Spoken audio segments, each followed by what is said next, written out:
ఒక నెంబర్ ఏమో వాళ్ళ డేట్ ఆఫ్ బర్త్ మొత్తం మనం చూసుకుంటే డెస్టినీ అంటారు. డెస్టినీ అనగా అర్థమైపోయింది, లైఫ్ పాత్ కూడా అంటారు. అంటే మన జీవిత మార్గము, జీవిత గమ్యము అని తెలుగులో చెప్పుకుంటాం. ఆ గమ్యంలో ఎలాగో వెళ్తుంటారు. వెళ్ళిన తర్వాత ఇప్పుడు ఎట్లా వెళ్ళి దాంట్లో బాగా ఇప్పుడు మీరు అన్నట్టు బాగా సుఖాలతో ఉంటారా, కష్టాలు పెడతారా, డబ్బులు బాగా సంపాదిస్తారా, వీళ్ళు ఆర్థికంగా ఎలా ఉంటారు, ఆరోగ్యపరంగా ఎలా ఉంటారు, నేమ్ అండ్ ఫేమ్ కూడా దాంట్లో ఉంది. కొందరు బాగా కీర్తి ప్రతిష్టలు ఉంటారు, కొంతమంది ఏదో మూలకు జీవనం గడిస్తే చాలన్నట్టు కూడా ఉంటారు అన్నమాట. ఇన్ని రకాల వాళ్ళకి ఇది ఎట్లా ఉపయోగపడుతుంది అన్నప్పుడు ఇటువంటి ఈ లక్కీ నెంబర్ కానీ, అంటే నెంబర్ 2 అండి పేరు అందుకే మన పేరు ఇంపార్టెంట్. న్యూమరాలజీలో పేరు కూడా మార్చేది అందుకే. సో ఈ రెండు తోడాయి అనుకోండి, ఎవరు బాగుంటారంటే ఆ డేట్ ఆఫ్ బర్త్ నెంబర్ ఏందో అది అలాగే ఉండాలి, మన పేరు ఒకటి ఉంటుంది. ఈ రెండు సఖ్యత ఉండాలి, అంటే ఫ్రెండ్లీ నెంబర్ అంటారు. ఇప్పుడు ఫర్ ఎగ్జాంపుల్ వాళ్ళకి నెంబర్ 1 డెస్టినీ ఉందనుకోండి, ఇక్కడ నేమ్లో నెంబర్ 4, 7 ఉండాలి, అంటే మిత్ర సంఖ్యలు అంటారు. సేమ్ ఉన్నా పర్వాలేదు, డెస్టినీ అది మన పేరు కూడా అది. ఈ రెండు కలిసిన వాళ్ళకి ఇప్పుడు మీరు అన్నట్టు వాళ్ళందరూ లైఫ్ చాలా సాఫీగా జరిగిపోతుంది. ఎక్కువ ఒడిదుడుకులు లేకుండా వాళ్ళు అనుకుని సాధించుకుంటూ వెళ్ళిపోతుంటారు. మీరు అడిగిన ప్రశ్నకి వ్యతిరేకంగా ఏమవుతుందంటే డేట్ ఆఫ్ బర్త్ డెస్టినీ ఏమో ఒకటి ఉంటుంది, ఫారెన్ పోతాడు, అమెరికా వెళ్ళిపోతాడు, ఫ్లైట్లో పోతాడని ఉంటుంది. వీళ్ళ పేరు ఏం చెప్తుంది, క్వైట్ ఆపోజిట్. ఎట్లా అంటే ఆపోజిట్ అంటే ఆ డెస్టినీ నెంబర్ 1 అనుకోండి. 1 అంటే ఏంటి, ఊరికే నెంబర్లు చెప్తే అర్థం కాదు.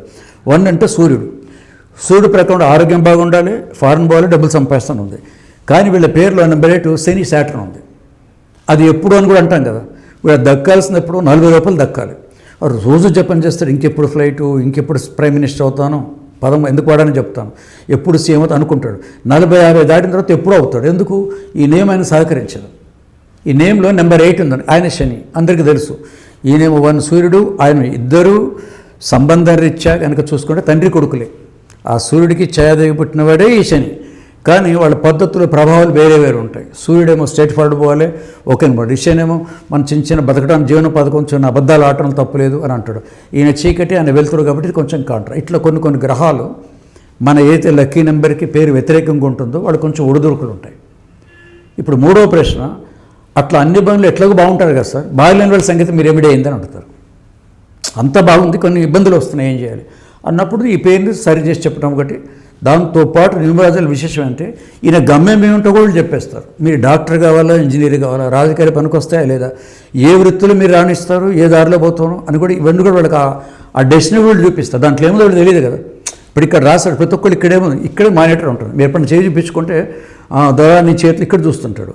మరి ఇప్పుడు బ్రహ్మదేవుడు ఇక్కడ రాస్తాడు, ఇది ఎక్కడ చూస్తున్నాడు అంటే ఇదేమో టీవీ లేదా ఇది సిస్టమ్ అనుకోండి. సిస్టంలో మనకు కనపడదు, ఉన్నదంతా ఎక్కడ ఉంటుంది, ఇక్కడ నుంచి ఈ బాక్స్లో ఉంటుంది, కింద సిపియూలో ఉంటుంది. ఇక్కడ మానిటర్లో చూసి మీకు దండ్రి ఎక్కువ ఉంది, ధనవంతుడు అయితే ఉంటుంది, ఇక్కడ చూసి చెప్తుంటారు. ఈ రెండు ఇంపార్టెంట్ అస్సామర్థ్యాలు. ఇంకా దీంట్లో మామూలు కొంతమంది ఉంటారు, వాళ్ళు చెయ్యి ఇంత దూరం చూసి ఇట్లా మామూలు చూసి మీ అబ్బాయి రాజు అవుతాడయ్యా అంటాడు. ఎట్లా చెప్పారు సార్ అంటే అది ఇంకా అబో, దాన్ని జ్యోతిషం పరిభాషలో ఇంట్యూషన్ అంటారు, దాన్ని 6th సెన్స్ అనొచ్చు. అది ఉన్న వాళ్ళకి ఈ లెక్కలు, కాగితాలు, మీకు ఇవేవి లెక్కలు లేకుండా కూడా డైరెక్ట్గా చెప్పవచ్చు. అది ఇంట్యూషను.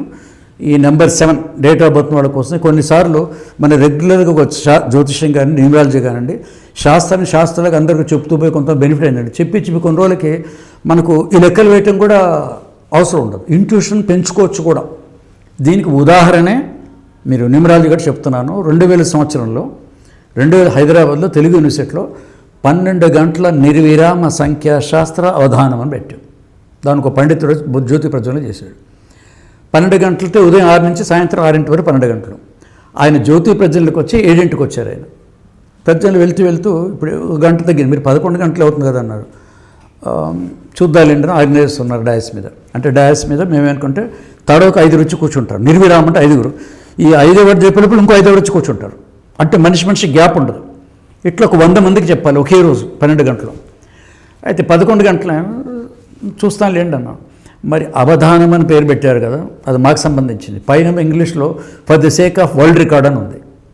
సరే అది ఆయన చూడలేదు, ఇది మన సబ్జెక్ట్ కదా అవధానం అన్నారు. బట్ అవధానంలో పృచ్ఛకులు కనుక ప్రశ్నలు వేస్తే ఇంటర్వ్యూలో కనుక సార్ మీరు దీని గురించి చెప్పండి అని అడుగుతుంటే సమాధానాలు చెప్తుంటారు. అక్కడ పృచ్ఛకులు అంటారు. ఆ సమాధానాల కింద కాగితం కళ్ళకుండా ఎక్స్టంపో చెప్పేస్తాడు. ఆ పద్యం కానీ పాట కానీ మొత్తం అవధానం చెప్పేవాడు. ఎవరు కాగితం కలిపి ఇప్పుడు గరికపాటి అవధానం. ఆయన కూడా పివి నరసింహరావు కూడా అవధానం, చాలామంది తెలుసు, ఆయన కూడా అవధానే. వీటి చెప్తారు కదా అన్నాడు. అంటే దాని అర్థం ఏంది, ఇప్పుడు కాగితం టేబుల్ మీద మా వాళ్ళు పెన్నులు పేపర్లు పెట్టారు సార్, మేము క్యాలిక్యులేషన్ కావాలి. ఆయన వెళ్ళిపోయిన తర్వాత ఏం చెప్పినా కాగితం కథలు తీసేయమని చెప్పాను. పేపర్లన్నీ తీసేసారు. ఎట్లా సార్ కాగితం కథలు ఎట్లా చెప్తాను. అప్పటికే దాదాపు ఒక 50,000 మంది చెప్పి ఉంటాను 97 నుంచి వరకు. రెండోది ఏం చెప్పంటే ప్రతి గంటకి 5 నిమిషాలు బ్రేక్ ఉంటుంది. మన టీవీలో కూడా చెప్తారు కదా వార్తలు, ఒక బ్రేక్ తర్వాత మళ్ళీ మాట్లాడుతూ ఉంటారు. సార్ మీకు 5 నిమిషాలు బ్రేక్ ఏది, మంచినీళ్ళు తాగటానికో ఇంకేదైనా టాయిలెట్కి ఉన్నారు, 5 నిమిషాలు బ్రేక్ అక్కర్లేదు, కాగితాలు తీసేయమని చెప్పాను. 12 గంటలకే 12 5 20 గంట అవుతుంది. ఇప్పటి నుంచి సాయంత్రం వరకు 6 గంటలు ఇంకో గంట ఎక్కువైనా సరే ఈ టేబుల్కి కుర్చీకి ఫెవికాల్ అంటేసి అనుకోండి నేను దిగనని చెప్పాను. ఇక మొత్తం వాళ్ళకి అక్కడ వాళ్ళు చెప్పేయటం వాళ్ళు నా పేరు తింటుంటే చెప్పి ముఖ చూసి చెప్పేయడం జరిగిపోయింది అన్నమాట. అంత జరిగిన తర్వాత బయట హిందూ పేపర్ వచ్చి పెద్ద మర్నాడు హెడ్లైన్లో వేశారు, మొత్తం చెప్పారు. పృచ్ఛకులు అడగకముందే ప్రశ్నలు ఈనాడు పేపర్లు వేశారు. ప్రశ్న అడిగిన కొంతమంది చివరిలో 10 మంది వచ్చారు. వాళ్ళు ఇది ఇంతేళ్ళు వీళ్ళు అడుగుతుంటారు, మీరు ఏంది ఆర్థిక సమస్యలు కదా అని చెప్పారు. అది కూడా ఈనాడు పేపర్ అన్నాడు పబ్లిష్ అయింది. ఇదంతా అయిపోయిన తర్వాత మనకు తెలియదు కదా అక్కడ, తర్వాత వాళ్ళు చెప్పారు సార్ ఇట్లా జరిగిందని. అసలు నీళ్లు లేకుండా, గ్లాస్ మంచిలు లేకుండా, ఫుడ్ కూడా లేదు, no food, no water, no break, no pen, no paper. అక్కడ ఏం పని చేసి ఉంటుంది? ఇప్పుడు నేను చెప్పిన ఇంట్యూషన్, అది 10 ఏళ్ల పాటు మనం చెప్పటం వల్ల అది వస్తుంది. ఇది చాలామందికి మీరు ఇంకో ప్రశ్న అడుగుతుంటప్పుడు, సార్ కొందరు జ్యోతిష్యులు చెప్పిందేమో ప్రిడిక్షన్ కరెక్ట్ అవుతాయి, కొందరు చెప్తే కావెందుకు? ఈ శాస్త్రం అయితే ప్రతి వారం ఒకటి ఉండాలి కదా, ఏ క్యాలెండర్ సండే ఉండాలి, ఎందుకు అవుతున్నారు కూడా చెప్తారు. దీనికని మీరు ఎంత శాస్త్రం చదువుకున్నా, ఎన్ని గ్రంథాలు చదివినా, మీరు ఎంత నియమ నిష్ఠలతో ఉన్నా కూడా ఈ నాలుక మీద వాక్శుద్ధి, ఆ ఇంట్యూషన్ ఉంటేనేమో వాళ్ళ చదువుకి ఇంకొంచెం అద్దినట్టు అలంకారంలాగా ఇంకా అవుతాయి. కొంతమంది పుస్తకాలు ఇవన్నీ చేస్తారు కానీ వాళ్ళకి ఇంట్యూషన్ స్వతహాగా లేదనుకోండి, ఆ లెక్కలు కొన్నిసార్లు తప్పే అవకాశాలు ఉంటాయి. ఇంట్యూషన్ తోడైతే బ్రహ్మాండంగా చెప్పచ్చు. దానికోసం మనకు వరల్డ్ రికార్డు వచ్చింది ఏంటంటే ఇది ఇంట్యూషన్ తోడైంది వల్ల. అది ఎక్కడి నుంచి వస్తుంది? మళ్ళీ దేవుడు అక్కడ గొప్ప కష్టపడటం నేను చేశానని చెప్తున్నాను, రిజల్ట్ నాది కాదు, ఆ ఇంట్యూషన్ మళ్ళీ పైనుంచే వస్తుంది. అది భగవంతుడు ఇవ్వాలి. అది మనం ఏదో ట్యాబ్లెట్లో ఇంజెక్షన్ వేసుకుంటూ రాదనమాట. ఇది దీంట్లో ధర్మ సూక్ష్మం.